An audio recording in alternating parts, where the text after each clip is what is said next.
Hello everyone, very nice to see you all. This time I'm going to talk about a philosophy book. I usually talk about literary books when I make this kind of videos, but at the moment I'm working on preparing for a course, and I thought for some of you who are students, who are doing your PhDs, maybe masters, it might be interesting to see how someone who's been teaching at university for a while um, and done a little bit of work prepares for a class and uses a resource. And also for those of you who are just interested in moral psychology, Tiberius's book is one of the better introductions out there, and it's good to.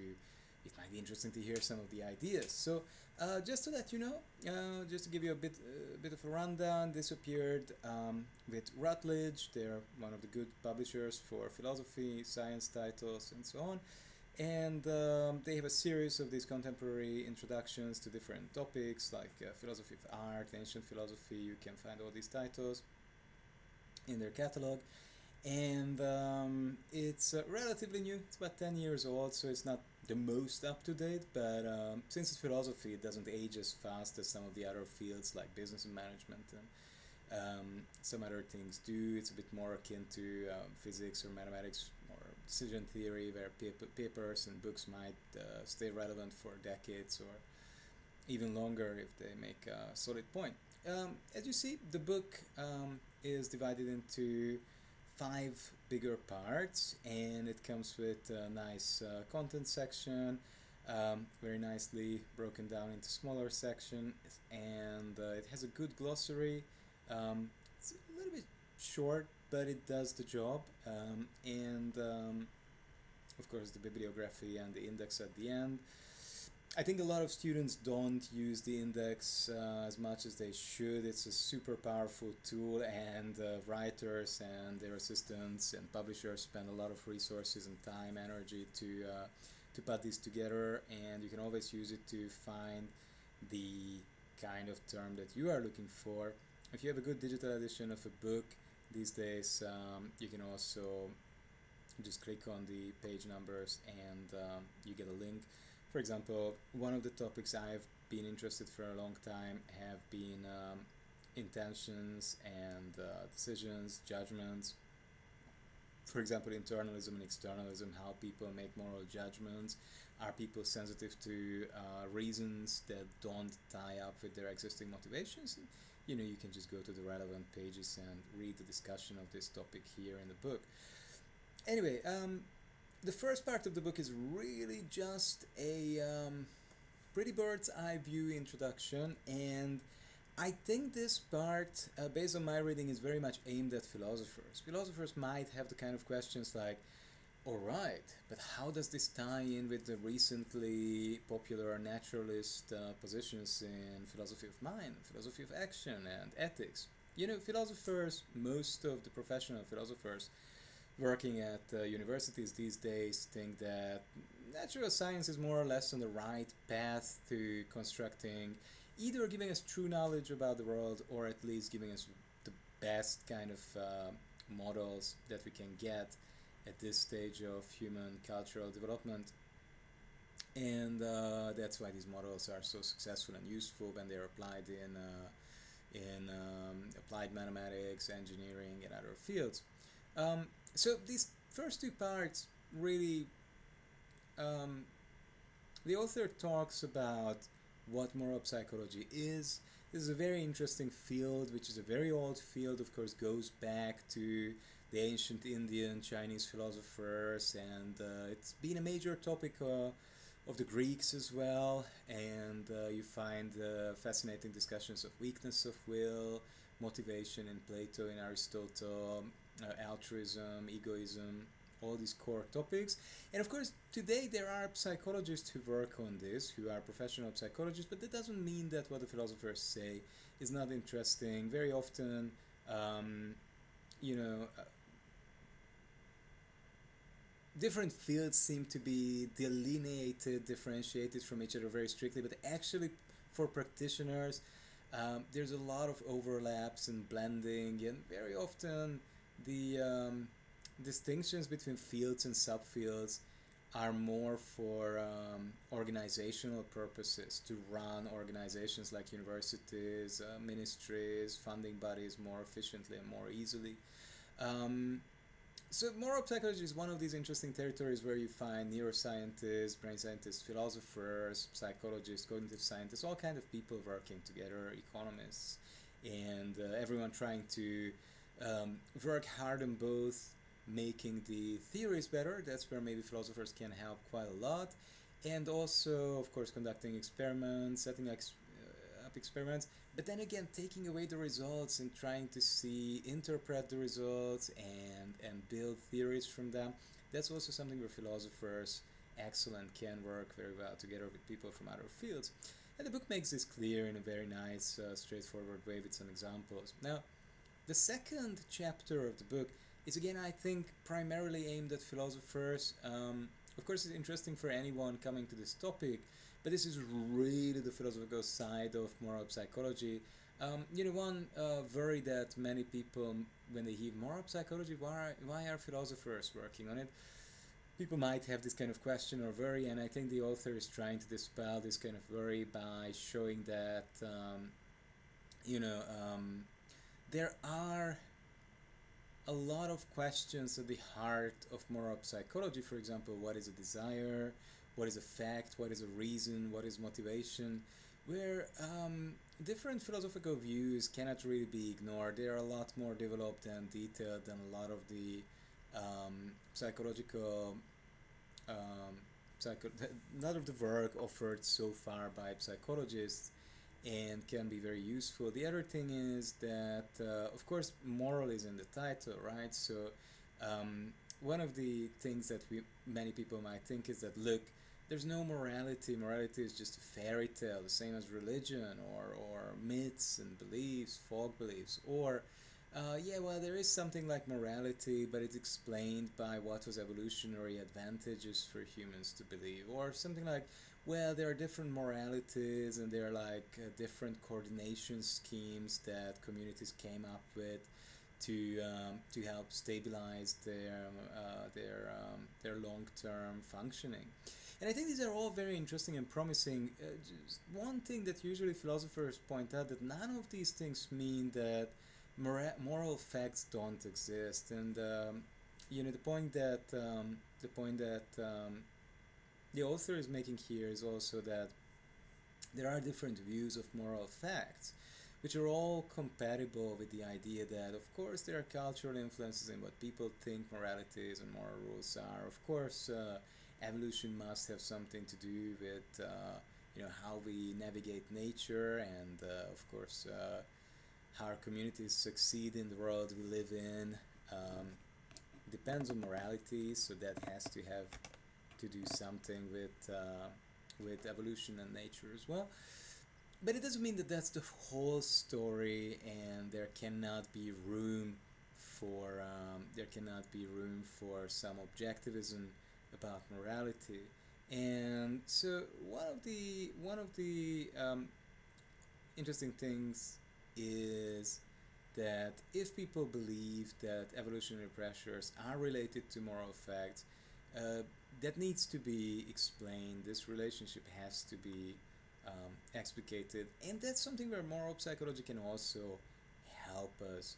Um, Morality works probably in the same way um, as any other field. Its advantages. It's good for us to know the truth, and if there are moral truths, of course, that helps humans, human communities to thrive and survive if you know these truths. Um, and then there's a very good discussion of the major realist ideas about what morality is. Um, I especially recommend to everyone contractualism, which is emerging as one of the forerunners in the debate between different realist views at the moment, where the main claim is that moral facts are facts about what members of the moral community would or implicitly do agree to. So, if you have a sensible community where everyone would say, yeah, I can accept these claims, as binding to me and everyone else, and everyone should follow them as a standard of behavior, and we should hold people responsible and accountable based on these standards. It's a pretty good way of approaching of what morality might be, and these norms might just be really out there, and different human societies are better or worse at approximating them. I mean, there might be a plurality of them. There might be different sets that humans can successfully approximate or get to know and use to stabilize and build their societies and run them more justly and achieve more happiness. So, first part pretty standard, very philosophical, and I think after that you get the topics where there's a little bit more discussion of these interactions between psychological results, experiments, and philosophy. One of these parts is it deals with moral motivation and egoism, altruism. There's a lot of research recently in the past 30 years, especially following the work of Bateson, brilliant experiments that shows that human beings can be genuinely altruistic. There has been kind of a picture of human beings pushed by vulgar readers of Darwin. Darwin never really intended to say that humans are fundamentally egoistic, but then some popularizers like Huxley and others run with this idea, and then people, social Darwinists, behaviorist psychologists, and a lot of other people, sadly, very successful pop science writers like Dawkins and Desmond, ran with this idea. So it became a kind of mantra, and some fields rely on it way too much. For example, economics, Austrian economics, Chicago economics, to the point where it becomes harmful and promotes a kind of individualism at the expense of important social issues, and results in neglecting social aspects of human life and social needs of humans. Anyway, the main point here is that, this chapter is, I think, brilliant on showing that yes, there are historical roots that speak to current psychological research, and there is also contemporary, very high quality philosophy that deals with some of these issues. And if you look at some of the results that psychologists have achieved in their empirical research, in their, creating hypotheses and then building experiments, what we see is actually that altruism is very, very important for humans. And the different arguments for thinking that altruism is more reliable than egoism are inconclusive. It's still an open debate. It's a very exciting field, but there are very strong arguments for altruism. Um, altruism is one of the candidate hypotheses about what one of the fundamental motivations of human beings are, and it certainly seems to be true that at least sometimes, but Daniel Batson and his colleagues have been trying to show in psychology, the empathy altruism holds, and an other oriented emotional reaction to seeing someone suffer leads to altruistic action. Now, the interesting thing that Betson and his different teams and collaborators did fantastic work on was to try to rule out alternative explanations. Of course, very easy to say that someone did something altruistically, but you need to construct an experiment where you can really confirm that people didn't just act for get a better reputation, to feel good about themselves, to gain favors with the person they helped, to impress someone they like who was present at the time. So they're very, very fantastically sophisticated and well constructed experiments, but these need a lot of interpretation and discussion as well, and this work is still going on. At least, I think for most people, it's nice to hear that the kind of pop science idea that humans are these selfish animals is very questionable, and the philosophers who work with the idea that probably psychological egoism, that everything we do is basically aimed at our own self-satisfaction or happiness or satisfaction of our desires, is not um, um, something that we can treat as an assumption. It is an empirical claim, and as such, we need to test it out. We need to be sure that we test it out with the right hypothesis and the right experiments. Right, and I think this is a fantastic discussion. There is an excellent moral psychology handbook with a very long, almost 100-page chapter on this, and it shows just how deep and complex this discussion is if you get into the mechanisms of how different desires and information pieces interact to construct someone's motivation in a given case and how that explains what happened. And then the book goes on to talk about different theories of motivation, uh, what moral judgments are when we say something is good, something bad. Is that an emotional reaction or is it something different? How does it relate to different kinds of emotional reactions? Um, how people can give themselves reasons. Do people actually have the ability, the rational ability to just see by a reason that they have a reason to do something, or do we always need to have some kind of emotional, feeling based, maybe educational, maybe cultural, maybe genetic heritage, maybe some kind of fundamental reaction that's not the result and cannot, maybe, perhaps cannot be altered or changed by a rationalism as the basis of our moral judgment. Another very interesting discussion that's emerged in the last 20 years or so, 25 years, focuses on whether humans have stable character traits. Do people have anything like virtues, or do people just act uh, responding to the situation that they're in? And of course, all these discussions about character, personality, judgment, reasoning, thinking, decision making, motivation, they lead up to the biggies.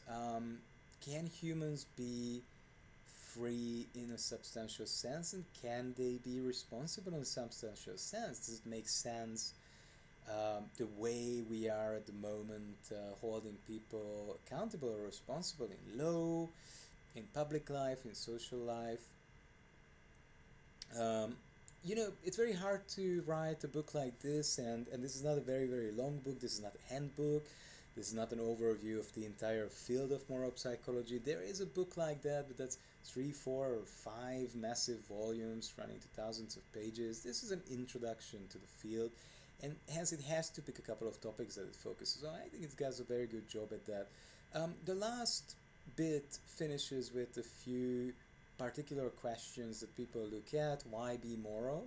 Uh, why shouldn't people just be amoralists to say, look, morality is just not for me. I care about myself and my family, kind of a mafia mentality, right? And then just I don't care about anyone else. Well, one of the reasons is you can't be a member of a community like that. Your community doesn't owe you any protection for your life, your property, if that's how you behave towards your community. So that kind of individualism is obviously not an option. But why not? What is it about our psychology? Why we just cannot make such a society work, and that kind of society ends up with enormous problems and a lot of suffering. Um, how do we know what is morally right? Right? What gives us moral knowledge? What are our avenues as human beings to find out what is true or false about morality? And how do we get claims that make us do something, right? So very often we can see that someone is in trouble. We know that we have a duty towards our community, our family. We understand that certain things are bad or right, but some people are moved by these recognitions to act. Their moral judgment seems to be tied up with their moral motivation, whereas other people do not. Why?